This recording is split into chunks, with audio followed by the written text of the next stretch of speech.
आज इस टॉपिक से स्टार्ट करते हैं। देखो, हमने इसके बारे में कल के टॉपिक में भी डिस्कस किया था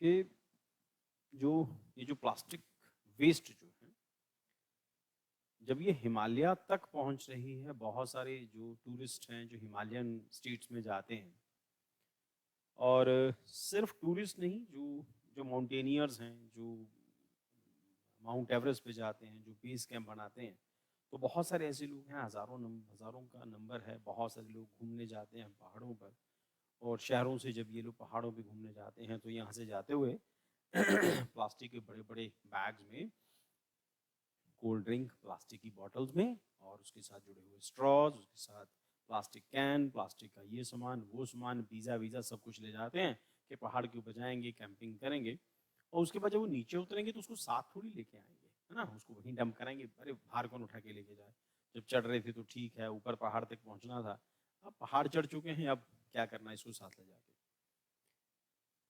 तो मेरे एक दोस्त ने मुझे कहा कि आज एक इंटरनेट के ऊपर कि आप जोश से पढ़ाया करो। मुझे लगता है मुझे भी शायद यूट्यूबर की तरह वही जैसे सब करते हैं, ये गाइस, है ना, आदाब, सत श्री अकाल, ये वो सब, उसके बाद फिर चैनल लाइक करो, सब्सक्राइब करो, ऐसा करो, फिर उसके बाद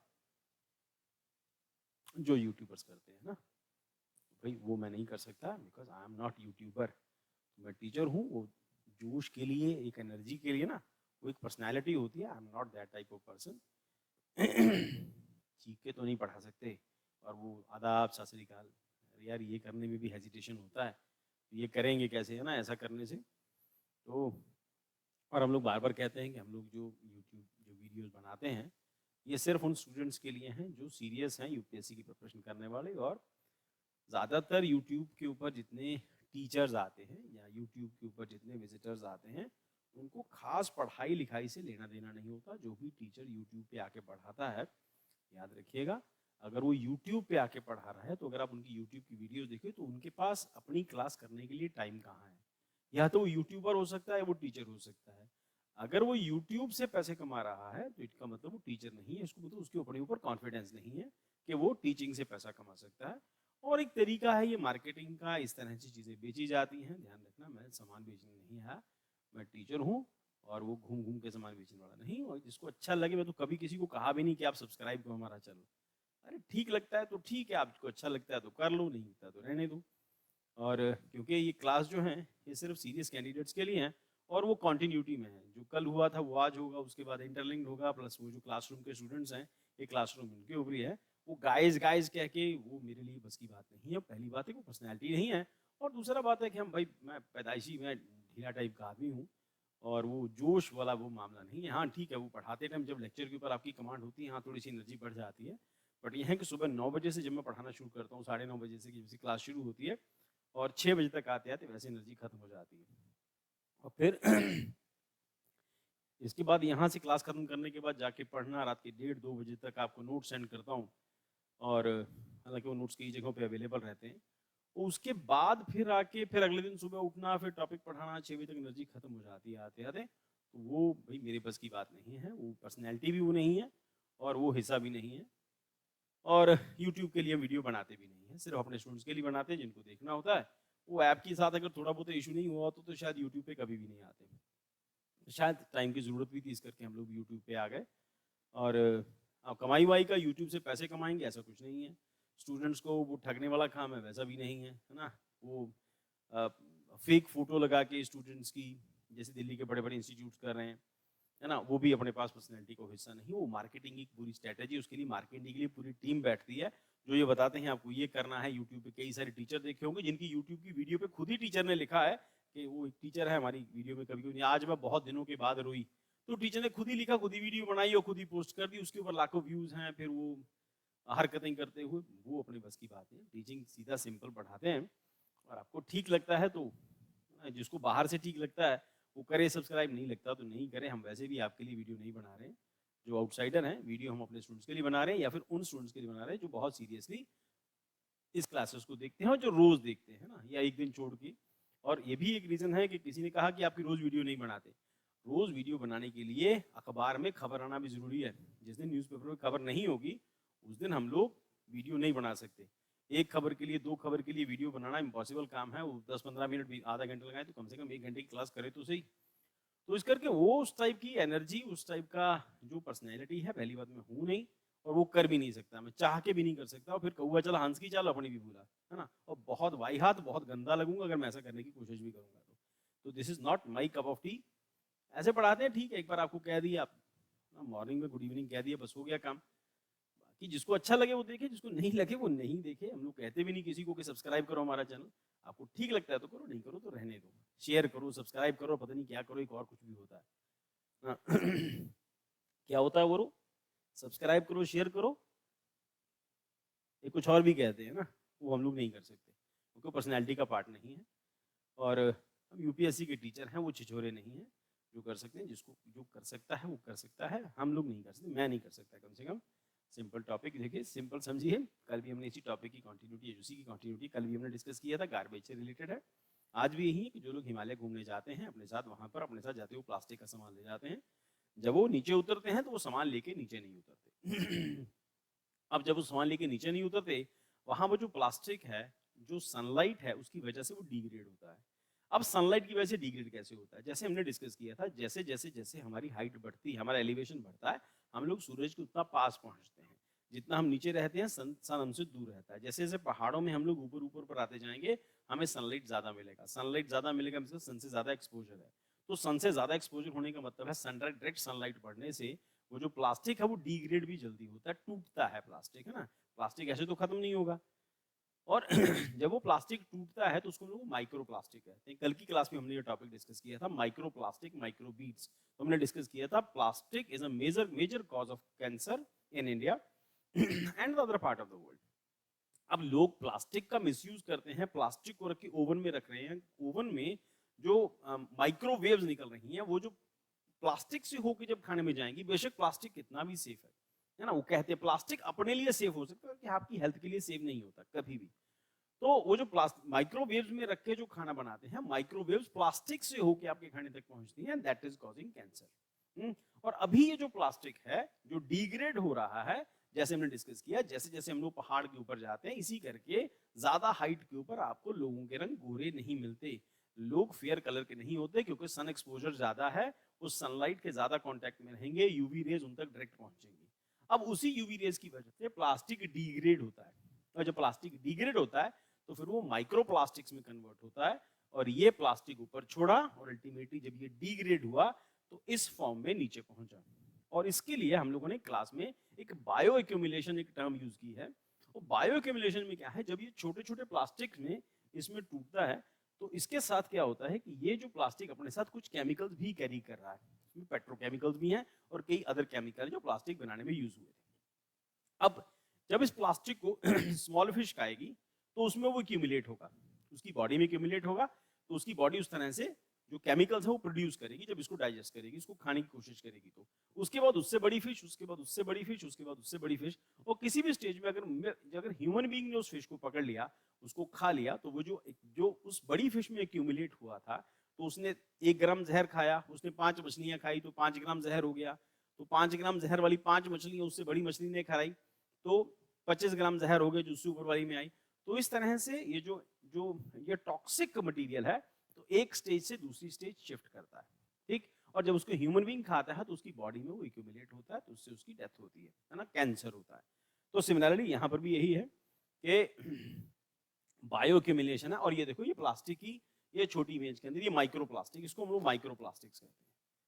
और हमने डिस्कस किया था माइक्रो प्लास्टिक और प्लास्टिक बीड्स, है ना। माइक्रो प्लास्टिक, प्लास्टिक बीड्स, ये आजकल के कॉस्मेटिक्स में भी यूज हो रहा है, और जो हमारे टूथपेस्ट आते हैं उसमें भी है, बहुत सारी जगहों पर वो माइक्रो प्लास्टिक्स है। इसी करके जो घरों के अंदर जो पाइप डालते हैं, जिनसे होके टैंक से पानी आपकी किचन तक पहुंचता है, वो भी माइक्रो प्लास्टिक्स कैरी करता है, ठीक। हालांकि वो तो एक स्टेट फॉर्म में है, क्योंकि धीरे धीरे करके प्लास्टिक की एक एज होती है, जब उसकी एज हो जाती है, उस दीवार के अंदर है ना, अब वो चेंज नहीं होगा, वो सदा के लिए हो गया। अब प्लास्टिक की एज होती है, वो डिग्रेड होगा, जब वो डिग्रेड होगा आपकी बॉडी में आएगा, that will cause bioaccumulation and that will cause microplastics in your body, फिर बीमारियां लगेंगी और उससे आप बच नहीं सकते। अब मॉडर्न इकोनॉमिक मैन है, वो ऐसे ही सोचता है, पैसे बचाने के लिए वो प्लास्टिक की फिटिंग्स यूज होनी शुरू हो गई, तो उसकी बाद अल्टीमेटली प्लास्टिक की एज है, उसको खत्म होना ही है। हर मेटल की एक एज होती है, तो प्लास्टिक मेटल नहीं है, दैट इज बायोअक्यूमुलेशन। और अब ये जो प्लास्टिक है, जब ये रिवर्स में जाएगा, यहाँ से जब गर्मियों का मौसम आएगा तो प्लास्टिक डिग्रेड होगा। बरसातों में ये डिग्रेडेड प्लास्टिक जो है, ये ब्रोकन प्लास्टिक जो है, धीरे धीरे करके रिवर्स का पार्ट बनेगा। फिर वो फिश जो एक्वाकल्चर जो उसमें आएगा, फिर एक्वाटिक एनिमल्स उसको खाएंगे, फिर छोटी फिश, बड़ी फिश, उससे बड़ी फिश, फिर उसके बाद हम, उसके बाद बीमारियां। ठीक, next is examining though plastic pollution has emerged as a pressing global concern, transcending border and infiltrating even the remotest corners of our planet. The Indian Himalayan region, renowned for its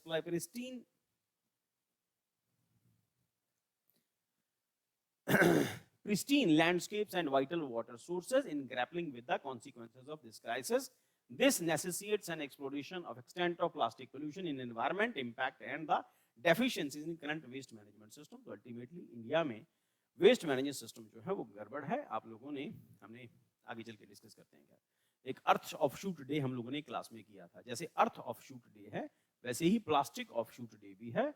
और आप लोगों को याद होगा अर्थ offshoot day का मतलब क्या है। जितना किसी कंट्री को पोल्यूशन करना चाहिए ना, अगर एक साल में, अगर वो 1 जनवरी से हम लोग 1 साल को मानते हैं, तो जितना हम लोग 31 दिसंबर 31 दिसंबर के आसपास आते जाएंगे, इसका मतलब ये है कि हम 1 साल में जितना कचरा हमें प्रोड्यूस करना चाहिए हम उतना ही कर रहे हैं।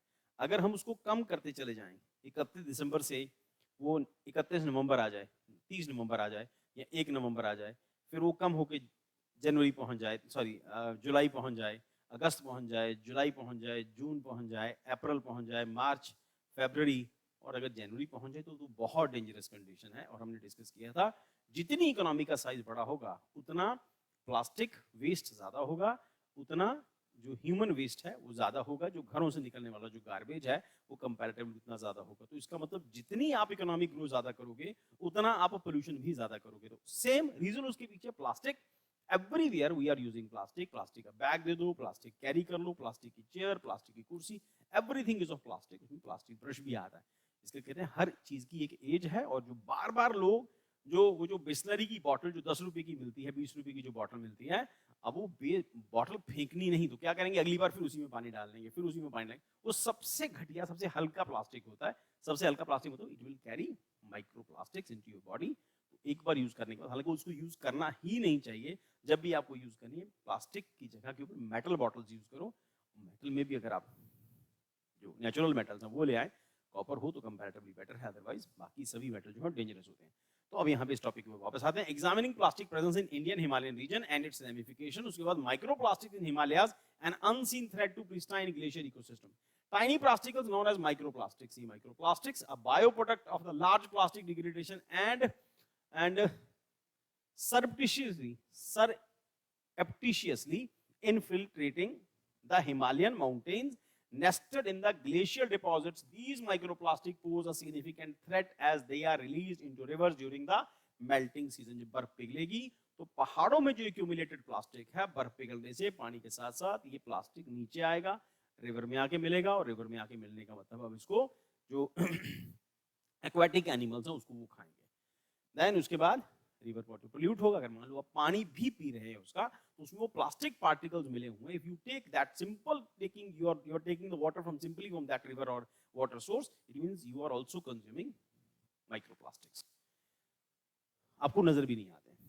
Next, microplastics pose a significant threat as they are released into rivers during the melting season. This is not only containing, it is also not contaminates vital water source, but also endangers downstream communities, जो नीचे की communities रहती हैं downstream के अंदर, उनके लिए भी वो डेंजरस है। Illustrating the interconnected impact of plastic pollution on the region pristine glacial ecosystems, plastic invasion on the water sources, imperilling subcontinent's life time. तो इंडियन सब कॉन्टिनेंट की जो प्लास्टिक जो यूज हो रहे हैं माइक्रोप्लास्टिक्स, तो ये इंडियन सब कॉन्टिनेंट, पूरे सब कॉन्टिनेंट यहाँ की लाइफ को डिस्टर्ब करे, क्योंकि हमारे यहाँ पे रैशनल यूज ऑफ प्लास्टिक नहीं है। ज्यादातर जनता अनपढ़ है, और कई बार हम लोगों ने देखा, मैंने एक बार खुद देखा, प्लास्टिक की बोतल को आग के ऊपर रख के पानी को गर्म करके वो पी रहे थे, अभी रिसेंटली रेलवे स्टेशन के ऊपर। So the Indian Himalayan region celebrates its role in crucial water source in grappling water of severe plastic invasion. Major rivers like Indus, Ganga, Brahmaputra tainted by improper plastic disposal.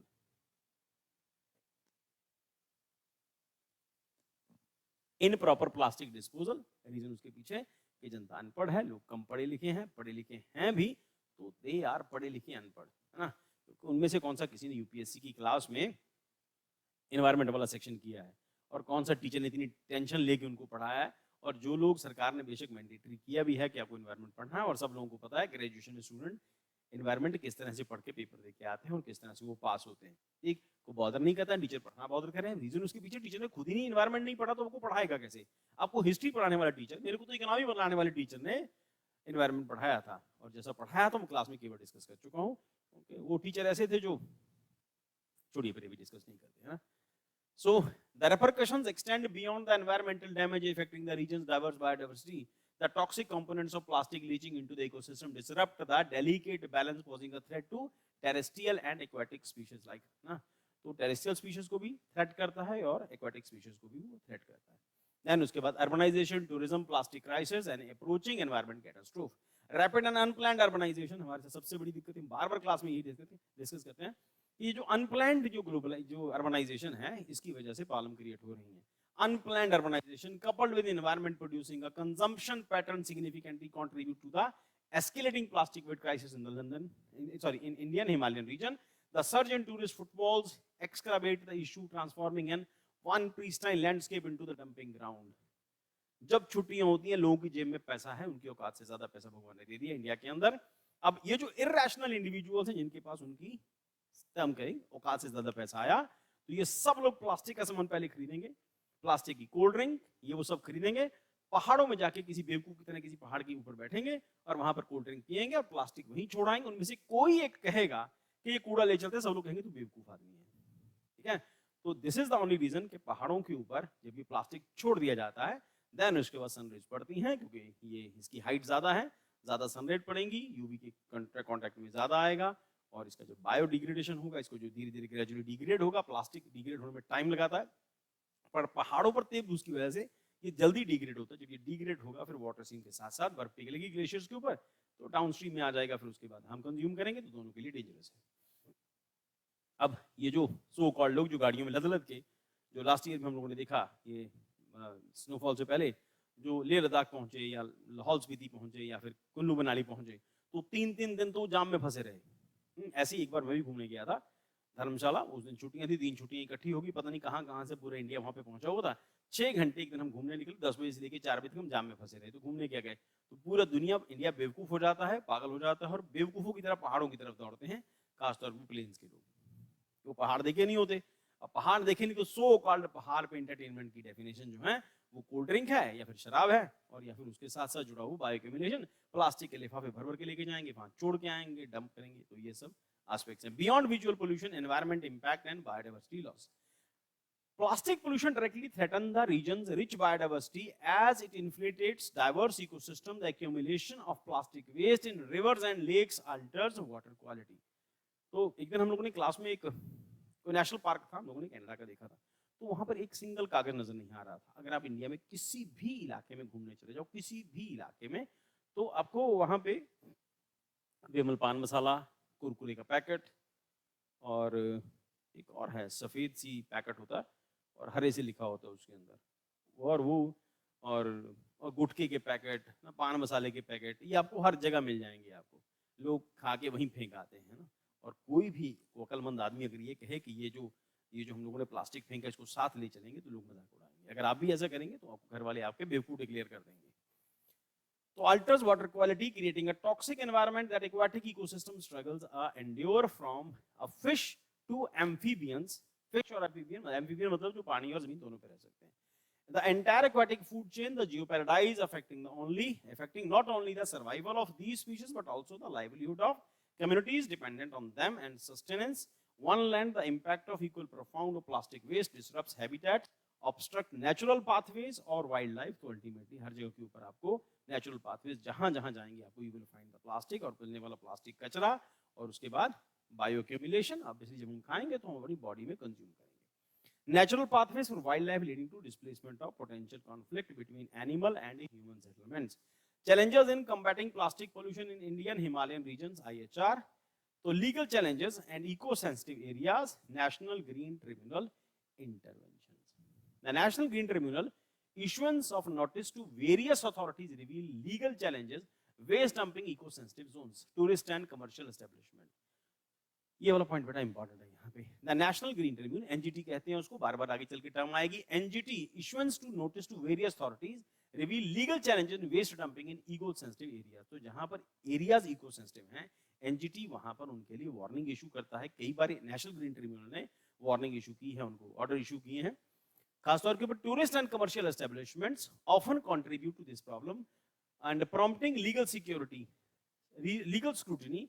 The significant increase in tourist footfalls strain the region's alert fragile waste management system, highlighting the need of comprehensive approach of regulate waste disposal practices, preserve the fragile ecosystem in the IHR. अब देखो यहाँ पे, अगर आप हिमाचल में घूमने जाते हो तो हिमाचल में प्लास्टिक कंप्लीटली बैन है। आपको प्लास्टिक के लिफाफे नहीं मिलेंगे। कौन से लिफाफे नहीं मिलेंगे प्लास्टिक के?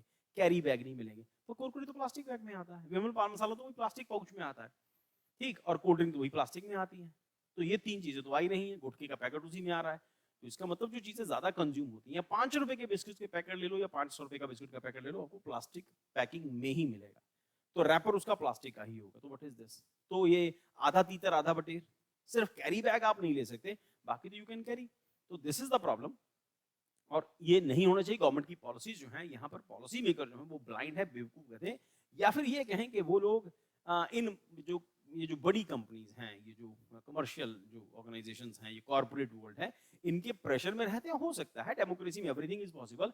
डेमोक्रेसी इसी करके तो इंपॉर्टेंट मानते हैं, है ना। कैपिटलिस्ट के लिए फेवर में क्यों होती है कि पॉलिसीज में ऐसा बनाया जाता है जिसमें जो गरीब आदमी, उसके ऊपर इम्पैक्ट सबसे ज्यादा जाता है, और ये जो कॉर्पोरेट वर्ल्ड है, ये हमेशा बच जाता है। अच्छा, फिर इसका सोल्यूशन क्या है? इसका सोल्यूशन क्या? फिर कागज की पैकिंग है, तो कागज की पैकिंग भी सोल्यूशन नहीं है, ठीक है। तो क्योंकि वो सोल्यूशन इस करके नहीं है, क्योंकि उसके ऊपर एनवायरनमेंट के सबसे ज्यादा इंपैक्ट पड़ेगा। जरा सी मॉइस्चर होगा तो प्लास्टिक के जो बिस्किट्स हैं वो सबसे तेज इफेक्ट हो जाएंगे। तो क्या शुरू से प्लास्टिक था? ऐसा नहीं है, शुरू से प्लास्टिक नहीं था। आज से कुछ साल पहले जो ग्लूकोज बिस्किट का जो पैकेट आता था, जब मैं छोटा था, तो वो कागज की पैकिंग में आता था। धीरे धीरे करके प्लास्टिक होना शुरू हुआ। तो इसका मतलब है कि उसकी पैकिंग में वैक्सिंग लगती थी, उसको वैक्स करते थे, फिर उसको रैप करते थे, उसके अंदर एक पेपर लगता था, उसको फाड़ना, खाना, सब इजी था। बट ये अब क्योंकि प्लास्टिक बहुत सस्ता है, तो फिर उसका इम्पैक्ट क्या होगा? उसका इम्पैक्ट ये होगा कि आपकी कागज की डिमांड बढ़ जाएगी। कागज की डिमांड बढ़ने का मतलब ही पेड़ों का कटना ही है। तो क्या प्लास्टिक का सोल्यूशन है? हो सकता है आने वाले टाइम के अंदर बायोडिग्रेडेबल प्लास्टिक इसका सोल्यूशन है, बट उसको इंप्लीमेंट कराने के लिए टाइम लगेगा, है ना। और हो सकता है कि अगली बार मोदी सरकार ऐसा कुछ स्टेप ले ले, करनी चाहिए उम्मीद इनसे। Beyond recyclability microplastic predicament unveiled Himalayan cleanup initiative. Himalayan cleanup initiative conducted by organizations like Integrated Mountain Initiative and the National Productivity Council reveal alarming statistics. The high precedence of non-recyclable plastic waste in the region poses a unique challenges. अब government ने step उठाया, government ने single use plastic ban कर दिया, but it is everywhere available, हर जगह available है। जिसको कहते हैं आधा तीतर आधा बटेर, आधी पॉलिसी काम करती है, छोटे मोटे दुकानदार पकड़ लिए जाते हैं, जो मैन्युफैक्चरर्स हैं। तो सरकार के पास सोल्यूशन क्या है? सरकार प्लास्टिक मैन्युफैक्चरिंग को अगर रोकना चाहती है तो इसका एक सोल्यूशन है, प्लास्टिक बनाने वाली मशीनें बंद कर दी जाएंगी। मोदी गवर्नमेंट ऐसा करेगी? कभी नहीं। जो प्लास्टिक बनाने वाली जो मशीनें हैं, वही मैन्युफैक्चरिंग उनकी बंद हो जाए, तो इसका मतलब जहां से मशीन आती है प्लास्टिक बनाने वाली, वही बैन कर दो। या फिर आप जो प्लास्टिक मटेरियल मिलता है उसको बैन कर दो। वो कैसे करेंगे? वो तो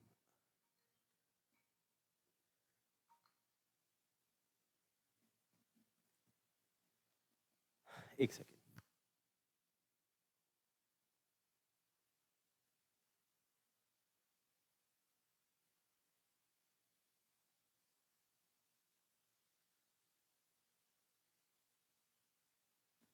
चलो आगे चलते। टॉपिक लंबा हो गया, बहुत ज्यादा लगा दी हमने इसमें। उसके बाद प्लास्टिक ओवरशूट। हाँ, तो बायोडिग्रेडेबल प्लास्टिक, शुरू से प्लास्टिक बायोडिग्रेडेबल होगा तो बेटर रहेगा। अब तो कॉर्पोरेट हम लोग कैसे कैसे बैन कर सकते हैं प्लास्टिक के ऊपर? प्लास्टिक तो रिलायंस इंडस्ट्री चलाती है ना, तो उसके ऊपर रिलायंस का नुकसान हो जाएगा।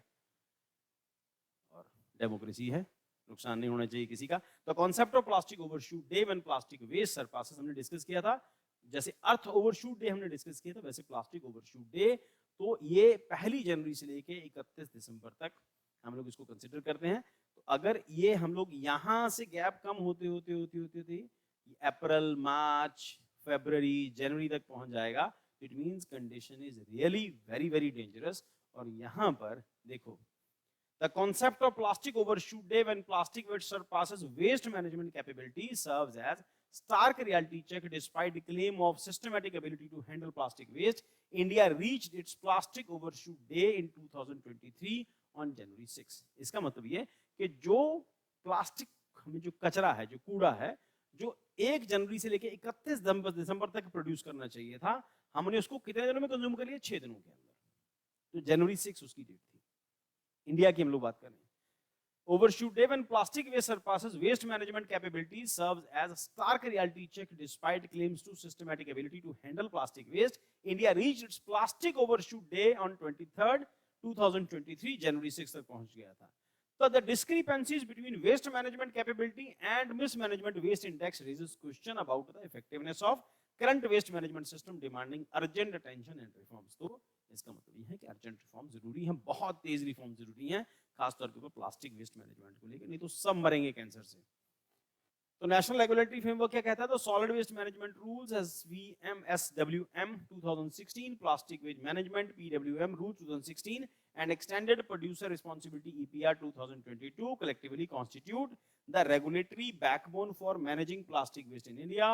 However, their application in the Himalayan context has its challenges। Himalaya में इसके challenges हैं obviously वहां पर। While the SVM recognizes SWM यानी Solid Waste Management Rule 2016 recognizes the special needs of hilly areas, the PWM Plastic Waste Management and EPR often overlook these unique requirements when creating mandate to the both local bodies and producers, importers, brand owners. The lack of customization of distinct characteristics of Himalayan regions hinder the efficiency of these regulatories। कुछ problems हैं, वो हमेशा रहेंगे। Ultimately solution सरकारों को ढूंढना है। अगर हम इतने ही कैपेबल होते, हम सारी चीजों का सोल्यूशन हम ही ढूंढ लेते, तो हमें सरकार की जरूरत क्या थी? तो इसका मतलब हम ये रिस्पॉन्सिबिलिटी सरकार के ऊपर छोड़ते हैं कि सरकार को उसको कैसे मैनेज करना है। बट ये है कि हमें एनवायरनमेंट को लेकर एक स्ट्रॉन्ग पॉलिसी रिक्वायर्ड है, और उसके लिए हो सकता है कि हमें कुछ पे भी करना पड़े, है ना। वो क्या पे करना पड़ेगा वो आने वाले टाइम के अंदर पता चलेगा। हो सकता है चीजों की कॉस्ट बढ़ जाए, प्लास्टिक कागज आ जाने से, बायोडिग्रेडेबल प्लास्टिक इंट्रोड्यूस हो जाने से हो सकता है उसकी कॉस्ट बढ़ जाए, तो ठीक है, इसमें गलत भी क्या है। So local initiatives and legislative measures, states across the IHR have taken commendable steps to address the plastic menace. For instance, Himachal Pradesh implemented a buyback policy for non-recyclable and single-use plastic waste in 2019। कि आप जितने का लिया है हमें वापस कर दो, उसको ऑब्वियसली उतने पैसे तो नहीं मिलेंगे, फिर तो हर आदमी यही करेगा, प्लास्टिक के चम्मच में खाएगा, सरकार को वापस कराएगा। 2 रुपए का लिया था 2 रुपए वापस कर दे, वो तो नहीं होगा, पर कुछ ना कुछ तो बायबैक करेंगे, कुछ ना कुछ तो देंगे। While these initiatives demonstrate a regional commitment for tackling the plastic problem, और ये सिर्फ दिखने सुनने में अच्छी होती है, इंप्लीमेंट नहीं करती ये पॉलिसीज। कौन खाएगा? किसके पास इतना टाइम है कि 2 चम्मच में उसने कहीं पर चाट खाई थी, 2 चम्मच उसने वो चाट वाले को वापस करी, चाट वाला वापस जाके दे के आए? पॉसिबल है? इम्प्रैक्टिकल है, हो ही नहीं सकता कभी। बट ये है कि पॉलिसी है जरूर, काम करे ना करे पॉलिसी जरूर बनाई है।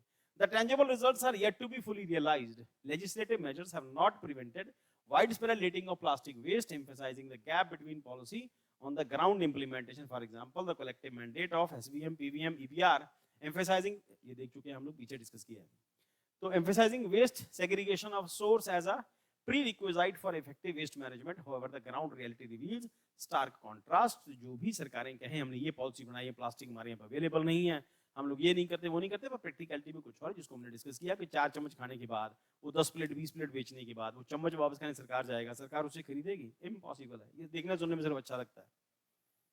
और the path forward, addressing data gaps. The first step towards effective waste management in IHR is to address prevailing data gaps. Understanding the quantum and quality of waste generation in the states within the region is essential for crafting tailored solution। तो उनको अपने हर state को अपनी state में अलग अलग solution होने चाहिए। हर स्टेट की पॉलिसी डिफरेंट हो सकती है, बट ये है कि काम अल्टीमेटली स्टेट्स को ही करना पड़ेगा, सरकारों को ही करना पड़ेगा।